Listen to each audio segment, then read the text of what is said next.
Video को शुरू करने से पहले मैं तुम्हें कुछ दिखाना चाहता हूँ। अभी जो तुम्हारी स्क्रीन पे है इसे कहते हैं एक्ने के मार्क्स, और अब जो तुम्हारी स्क्रीन पे है इसे हम कहते हैं एक्ने के स्कार्स। अगर तुम इस वीडियो को देख रहे हो तो आई थिंक तुम्हारे चेहरे पे इन दोनों में से कोई एक होगा। हो सकता है ये दोनों ही प्रॉब्लम्स तुम्हारे चेहरे पे हों। तुम्हें कैसे पता चला? लेकिन एक बात मैं गारंटी के साथ बोल सकता हूँ कि जब भी तुम मिरर में खुद की शक्ल को देखते हो तो सबसे पहले तुम्हारी नजर इन एक्ने स्कार्स और एक्ने मार्क्स पर ही जाती है। इन दोनों का रीजन एक ही है, एक्ने, लेकिन इन दोनों को ठीक करने के ट्रीटमेंट में बहुत ज्यादा डिफरेंस है। एक साइंटिफिक स्टडी हुई है इस पे कि जिन लोगों के चेहरे पे भी एक्ने मार्क्स या एक्ने स्कार्स होते हैं उनमें एक कंडीशन डेवलप होने लग जाती है। ऐसी कंडीशन में वो इंसान सोचने लगता है कि उसके चेहरे पे कोई बहुत बड़ी प्रॉब्लम है, मतलब उसके जो स्कार्स हैं वो बहुत ज्यादा विजिबल हो रहे हैं, उसके मार्क्स को तो लोग माइक्रोस्कोप लगा के देख रहे हैं। मेरे भाइयों शांत हो जाओ, मेरे बच्चे शांत हो जा। देखो कोई भी तुम्हारे चेहरे को मैग्नीफाइंग ग्लास लगा के नहीं देख रहा। सच बताऊं तो मेरे भी चेहरे पे स्कार है, यहाँ नाक पे। मैं कब हो गया ये? बचपन में मेरे भाई ने यहाँ पे कांच गिरा दिया था और फिर स्टिचेस भी आए थे और फिर उसका निशान भी रह गया था। लेकिन सच बताओ क्या तुम्हें वो दिखाई देता है? नहीं। और अगर मैं भी अपने शीशे में रोज 2 सेंटीमीटर पास से जाकर उस निशान को देखता रहूं और ये सोचूं कि भाई जितना क्लोजली मुझे दिख रहा है, जितना साफ मुझे दिख रहा है, उतना ही बाकियों को भी दिख रहा होगा। बाकी लोग क्या सोच रहे होंगे मेरे चेहरे पे स्कार है। सोचो मेरी मेंटल हेल्थ का क्या होता। क्या मैं यूट्यूब पे वीडियोस बना पाता? नहीं। क्या मैं किसी इवेंट पे जाके लोगों से कॉन्फिडेंटली मिल पाता? नहीं। तुम लोग जो इतना स्ट्रेस लेते हो ना कि तुम्हारे चेहरे पे निशान है, टेक्सचर है, भाई 99% लोग तो उस पर ध्यान भी नहीं देते। इनफैक्ट सच बताऊं तो जितना तुम्हें दिखाई देता है ना उसका शायद 5 या 10% ही किसी सामने वाले को दिखाई देगा। बात तो सही है। सच बताऊं तो दुनिया में से 3 लोग होंगे जो कि तुम्हारे चेहरे को इतनी पास से देखेंगे। अगर तुम्हारी शादी नहीं हुई है तो तुम्हारी फ्यूचर वाइफ देखेगी, तुम्हारी मदर देखेंगी, और तू देख रहा है भाई शीशे में चिपक कर। एक लड़के की लाइफ में 100 और बातें होती है जिन पे उसे ध्यान देना चाहिए। स्किल्स डेवलप करनी चाहिए, डिसिप्लिन लाना चाहिए लाइफ में, हैबिट्स डेवलप करनी चाहिए अच्छी, फाइनेंसेस है, कॉन्फिडेंस है, पर्सनैलिटी है, इन सब पे काम करना चाहिए। और इन पिंपल्स के मार्क्स और निशान को ठीक करने का आसान तरीका तो मैं तुम्हें बताता हूँ। बता। सबसे पहले तुम्हें क्या करना है कि अगर तुम्हारे चेहरे पे पिंपल है, एक्ने है, तो भाई स्कार्स और मार्क्स को छोड़ो, सबसे पहले एक्ने को ठीक करने पे ध्यान दो। क्योंकि एक्टिव एक्ने को ठीक करना एक्ने स्कार्स और मार्क्स को ठीक करने से कहीं ज्यादा आसान है। ये एक्ने के मार्क्स या स्कार्स तभी बनेंगे जब पिंपल आएगा और उसके बाद वो निशान छोड़ देगा या गड्ढा बन जाएगा। इसलिए अपने एक्ने को कंट्रोल करने के लिए तुम्हें सबसे पहले एक अच्छा स्किन केयर रूटीन फॉलो करना है, जिसमें तुम्हें एक salicylic acid face wash use करना है जिसमें 2% सैलिसिलिक एसिड हो। अब इसके बाद चाहो तो तुम एक सीरम, मॉइस्चराइजर, सनस्क्रीन भी यूज कर सकते हो। लेकिन अगर तुम्हारा बजट नहीं है तो एटलीस्ट एक फेस वॉश और एक सनस्क्रीन तुम्हें बाय करनी ही है, क्योंकि फेस वॉश तुम्हारे चेहरे पे पिंपल्स को कंट्रोल करेगा और नए आने वाले पिंपल्स को होने से भी रोकेगा, और साथ ही साथ जो सनस्क्रीन है उससे तुम्हारे चेहरे पे मार्क्स बनना बंद हो जाएंगे। तो अगर तुम बेसिक रखना चाहते हो अपने स्किन के रूटीन को तो एटलीस्ट एक अच्छा face wash, salicylic acid face wash और एक अच्छी SPF 50 सनस्क्रीन यूज करो, और इसे डेली यूज करना है, चाहे गर्मी हो, सर्दी हो, बारिश का मौसम हो, कुछ भी हो, आपको डेली यूज करना है। नहीं, अब अगर तुम ऐसा डेली करते हो तो तुम्हारे चेहरे के पिंपल्स कंट्रोल में आएंगे, और फिर पिंपल्स नहीं होंगे तो मार्क्स और गड्ढे अपने आप होना बंद हो जाएंगे। लेकिन जो ऑलरेडी चेहरे पे मार्क्स या गड्ढे हैं उनका क्या करना है? देख लो, ये मेनली 3 स्टेजेस में होते हैं। सबसे पहले आते हैं रेड स्पॉट्स, फिर आते हैं डार्क स्पॉट्स, और उसके बाद आते हैं बॉस लेवल एक्ने स्कार्स। तो सबका जो ट्रीटमेंट है वो अलग अलग है, इसलिए एक एक करके बात करेंगे। सबसे पहले आते हैं रेड स्पॉट्स। ये सबसे सिंपल है, पिंपल आया तुम्हारे चेहरे पे, उसकी जगह लाल या पिंक कलर का छोटा सा निशान रह गया। अब अच्छी खबर यह है कि 4 से 6 हफ्तों में ही अपने आप चले जाएंगे अगर तुम बेसिक स्किन के रूटीन, जैसा कि मैंने बताया, एक फेस वॉश और एक सनस्क्रीन यूज करोगे डेली।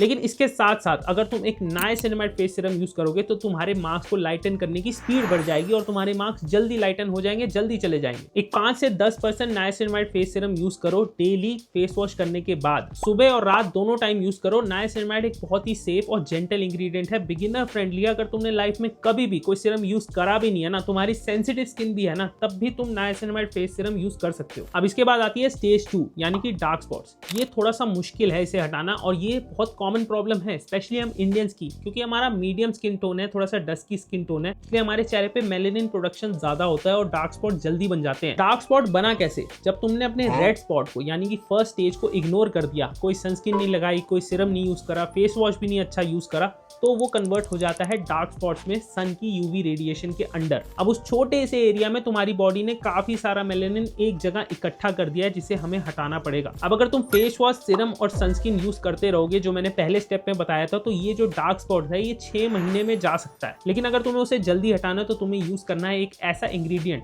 जो कि ये मेलेनिन को ब्रेक डाउन करने का काम करता है, और इसका नाम है kojic acid. Kojic acid melanin production को स्लो डाउन करता है, और जो स्किन पे टॉप लेयर्स में मेलेनिन जमा बैठा है उसे उसे ब्रेक डाउन करके वहां से रिमूव करता है। ये नॉर्मल फेस वॉश या सीरम से काफी ज्यादा डीप स्किन में पेनिट्रेट करके उस मेलेनिन को रिमूव कर देगा। अब तुम्हें सेम स्किन के रूटीन फॉलो करना है, दिन में फेस वॉश, फिर सीरम और फिर सनस्क्रीन, और रात को भी सेम प्रोसेस फॉलो करना है। लेकिन यहाँ तुम फेस वॉश और सीरम यूज करने के बाद अप्लाई करोगे कोजिक एसिड क्रीम, सिर्फ वहां अप्लाई करोगे जहां जहां तुम्हारे डार्क स्पॉट्स हैं। यहाँ मैं कोई ब्रांड का नाम नहीं बताना चाहता हूँ कि लोगों को लगे पेड प्रमोशन है। मैं जेन्युइनली जो क्रीम खुद यूज करता हूँ वही आप लोगों को रेकमेंड कर रहा हूँ। ये डर्मेटोलॉजिकली टेस्टेड है, इसमें कोई हार्मफुल केमिकल्स नहीं है और बहुत ही अच्छा काम करती है। जब भी मेरे चेहरे पे कोई निशान पड़ता है मैं इसे वहां अप्लाई करता हूं और कुछ हफ्तों में नहीं, कुछ दिनों में ही वो लाइटन होना शुरू हो जाता है। अब बस ध्यान से सुनो कि अगर तुम कोजिक एसिड क्रीम यूज कर रहे हो तो सनस्क्रीन अप्लाई करना नेक्स्ट डे ऑप्शनल नहीं है, मैंडेटरी है। मतलब तुम्हें सनस्क्रीन अप्लाई करनी ही है, और अगर नहीं की तो तुम्हारे डार्क स्पॉट लाइटन होने के बजाय और ज्यादा डार्क भी हो सकती है। इसलिए प्लीज अगर रात को क्रीम लगा रहे हो तो नेक्स्ट डे सनस्क्रीन अप्लाई करना मत भूलना। चलते हैं हमारी स्टेज नंबर 3 जो कि है एक्ने स्कार्स। अब शुरू होती है रियल बॉस बैटल,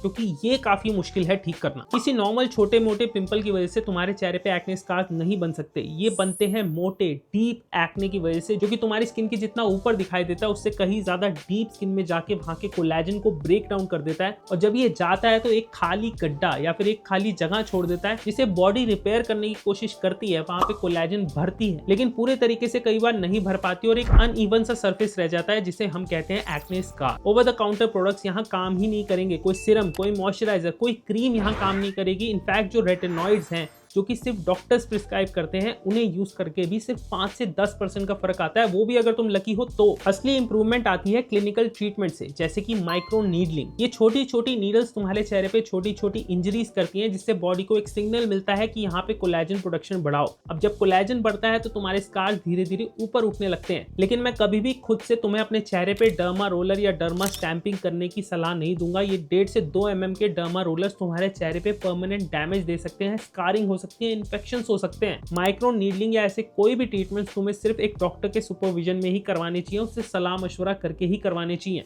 इसके बाद आते हैं केमिकल पील्स। ये एक्सफोलिएशन का नेक्स्ट लेवल है। तुम्हारे चेहरे की ऊपरी स्किन को पील किया जाता है, जिससे नीचे की फ्रेश स्किन जो है वो ज्यादा ऊपर हो जाए और तुम्हारे स्कार्स विजिबली रिड्यूस हो जाए। अगेन ये डॉक्टर के सुपरविजन में ही हो सकते हैं, कोई भी यूट्यूबर तुम्हें यूट्यूब पे इसे समझा नहीं पाएगा। मैं ये एडवाइस दे सकता हूँ कि अगर तुम्हारे चेहरे पे एक्ने स्कार्स की प्रॉब्लम है तो एक कोलेजन सप्लीमेंट जरूर कंसिडर कर सकते हो तुम। देखो, कोई ड्रास्टिक रिजल्ट्स एक्सपेक्ट किए बिना अगर तुम डेली कोलेजन सप्लीमेंट लोगे तो तुम्हारी स्किन को कोलेजन बूस्ट मिलेगा। जो एक्ने स्कार्स को भरने के लिए कोलेजन की रिक्वायरमेंट है, वो तुम्हारी बॉडी को जब एक्स्ट्रा मिलेगा तो वो एक्ने स्कार्स को ऊपर तक भर पाएगी और तुम्हारे चेहरे पे एक्ने स्कार्स रिड्यूस हो जाएंगे। अब तुम्हें पता है कि क्या काम करेगा, लेकिन जो काम नहीं करेगा उसके बारे में भी तुम्हें बताना चाहिए मुझे। जो यूट्यूबर्स 15 दिन में चेहरे के गड्ढे भरने का वादा करके तुम्हें दूध, मक्खन, मलाई, बेसन, हल्दी ये सब लगाने के लिए कहते हैं, प्लीज उनके वीडियोस को ना म्यूट करके देखा करो, क्योंकि उनका मेकअप और फिल्टर ही उनका ट्रीटमेंट है। सच में अगर कभी तुम्हारा सामना हो गया ना उनसे, तो तुम्हें अपना चेहरा उनके चेहरे से बेटर ही लगेगा। मेन चीज है एक्ने स्कार्स को बनने ही नहीं देना। अगर ये बन गए तो इन्हें हटाना बहुत ही मुश्किल है, वरना ये बड़े बड़े सेलिब्रिटीज भी दूध मक्खन लगा सकते हैं अपने चेहरे पे। तो भाई लोग, आई होप कि आज के वीडियो को देख के आप समझ गए होगी कि आपको अपने मार्क्स और स्कार्स को कैसे हटाना है। अगर तुम थोड़ा बहुत परेशान हो तो मैं रेकमेंड करूंगा कि स्किन के प्रोडक्ट्स यूज करो, लेकिन बहुत ज्यादा दिक्कत है तो भाई यूट्यूब पे टाइम वेस्ट करना बंद करो, एक डर्मेटोलॉजिस्ट से कंसल्ट करो, अपनी प्रॉब्लम को सॉल्व करो। लाइक करो, शेयर करो और सब्सक्राइब करके हेड टू टू फैमिली का पार्ट बन जाओ। मिलते हैं अगले वीडियो में, तब तक के लिए नमस्ते।